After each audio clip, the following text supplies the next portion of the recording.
నమో వెంకటేశాయ ఆలయం ఛానల్కు స్వాగతం. ఈరోజు బుధవారం అక్టోబర్ 8వ తేదీన తిరుమలలో శ్రీవారి దర్శనం ఎలా జరుగుతోంది, ఎంత టైం పడుతోంది, ఎంతమందికి దర్శనం కలిగింది, పూర్తి వివరాలు మీకు ఈ వీడియోలో క్లియర్గా చెప్తాను. ఈ వీడియోని చూస్తున్నవారు లైక్ అండ్ షేర్ చేయడం మర్చిపోకండి. మరియు టీటీడీ వారి ప్రతిరోజు అప్డేట్లు తెలుసుకోవాలంటే మన ఛానల్ను ఇప్పుడే సబ్స్క్రైబ్ చేసుకోండి. ముందుగా నిన్న మంగళవారం అక్టోబర్ 7వ తేదీన శ్రీవారి దర్శనం వివరాలు తెలుసుకుందాం. నిన్న శ్రీవారి దర్శనం పొందిన భక్తుల సంఖ్య 71,634 మంది. శ్రీవారికి తలనీలాలు సమర్పించుకున్న భక్తుల సంఖ్య 24,980 మంది. మరియు నిన్న హుండీ ద్వారా శ్రీవారికి భక్తులు సమర్పించిన కానుకలు 4,74,00,000 రూపాయలు. ఇప్పుడు ఈరోజు బుధవారం అక్టోబర్ 8వ తేదీన శ్రీవారి దర్శనం వివరాలు తెలుసుకుందాం. ఈరోజు తిరుమలలో భక్తుల రద్దీ ఎక్కువగా ఉంది. ఈరోజు మార్నింగ్ వైకుంఠం క్యూ కంపార్ట్మెంట్లలోని అన్ని కంపార్ట్మెంట్లలో శ్రీవారి భక్తులు వెయిట్ చేస్తున్నారు. ఎలాంటి టోకెన్స్ మరియు టికెట్స్ లేని భక్తులకు సుమారు 22 నుండి 24 గంటల సమయంలో దర్శనమయ్యే అవకాశం ఉంది. ఎస్ఎస్డీ టోకెన్స్ ఉన్న భక్తులకు సుమారు 5 నుండి 7 గంటల సమయంలో దర్శనమయ్యే అవకాశం ఉంది. అలాగే 300 రూపాయల స్పెషల్ ఎంట్రీ టికెట్స్ మరియు 500 రూపాయల వర్చువల్ సేవా టికెట్స్ ఉన్న భక్తులకు సుమారు 3 నుండి 5 గంటల సమయంలో దర్శనమయ్యే అవకాశం ఉంది. గమనిక, ఇది అంచనా టైం మాత్రమే. దర్శనం టైమింగ్ అనేది భక్తుల రద్దీ వలన మార్పులు జరగవచ్చు. వైభవంగా పౌర్ణమి గరుడ సేవ. తిరుమలలో మంగళవారం రాత్రి పౌర్ణమి సందర్భంగా గరుడ వాహన సేవ వైభవంగా జరిగింది. రాత్రి 7 గంటలకు సర్వాలంకార భూషితుడైన శ్రీ మలయప్ప స్వామివారు గరుడినిపై ఆలయ మాడ వీధుల్లో విహరిస్తూ భక్తులను కటాక్షించారు.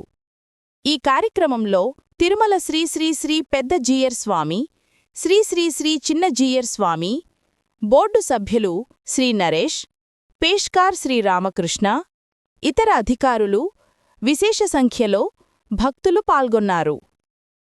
అక్టోబరు 20వ తేదీన శ్రీవారి ఆలయంలో దీపావళి ఆస్థానం.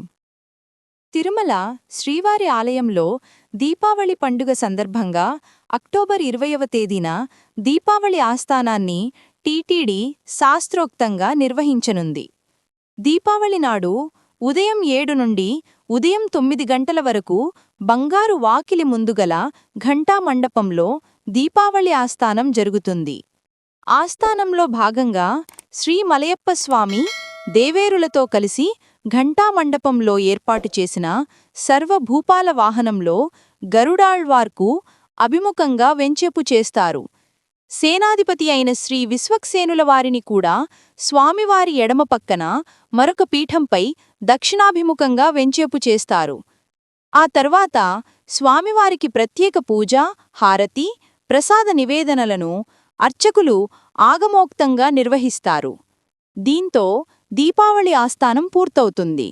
కాగా సాయంత్రం 5 గంటలకు శ్రీదేవి భూదేవి సమేత శ్రీ మలయప్ప స్వామివారు సహస్ర దీపాలంకరణ సేవలో పాల్గొని ఆలయ 4 మాడ వీధులలో విహరించి భక్తులను కటాక్షించనున్నారు. తిరుమలలో ఆర్జిత సేవలు రద్దు. దీపావళి ఆస్థానం కారణంగా అక్టోబరు 20వ తేదీన కళ్యాణోత్సవం, ఊంజల్ సేవ, ఆర్జిత బ్రహ్మోత్సవం సేవలను టీటీడీ రద్దు చేసింది. తోమాల, అర్చన సేవలను ఏకాంతంగా నిర్వహిస్తారు. శ్రీ పట్టాభిరామ స్వామివారి ఆలయంలో మహాపూర్ణాహుతితో ముగిసిన పవిత్రోత్సవాలు. అన్నమయ్య జిల్లా వాల్మీకిపురంలోని శ్రీ పట్టాభిరామ స్వామివారి ఆలయంలో మంగళవారం మహాపూర్ణాహుతితో పవిత్రోత్సవాలు ముగిశాయి. ఇందులో భాగంగా ఉదయం భాగవత ఆరాధన, మహాపూర్ణాహుతి, కుంభప్రక్షణ, పవిత్ర విసర్జన, చక్రస్నానం తదితర వైదిక కార్యక్రమాలు చేపట్టారు. సాయంత్రం తిరుచి వీధి ఉత్సవంలో భాగంగా ఉత్సవమూర్తులు ఊరేగింపుగా వెళ్లి భక్తులకు ఆశీర్వదించనున్నారు. ఈ కార్యక్రమంలో ఆలయ అర్చకులు, అధికారులు, సిబ్బంది విశేష సంఖ్యలో భక్తులు పాల్గొన్నారు. మీకు ఇంకా తిరుమల తిరుపతికి సంబంధించి ఎలాంటి సమాచారం కావాలన్నా కామెంట్ చేయండి, నేను రిప్లై ఇస్తాను. ఈ వీడియోని మీ ఫ్రెండ్స్ అండ్ ఫ్యామిలీకి షేర్ చేయండి. మీరు ఈ వీడియోని లైక్ అండ్ షేర్ చేయటం వల్ల మరికొంతమంది శ్రీవారి భక్తులకు ఈ వీడియో చేరడానికి హెల్ప్ చేసినవారవుతారు. డైలీ టీటీడీ వారి అప్డేట్స్ కోసం మన ఛానల్ని సబ్స్క్రైబ్ చేసుకోవడం మర్చిపోవద్దు. ఓం నమో వెంకటేశాయ.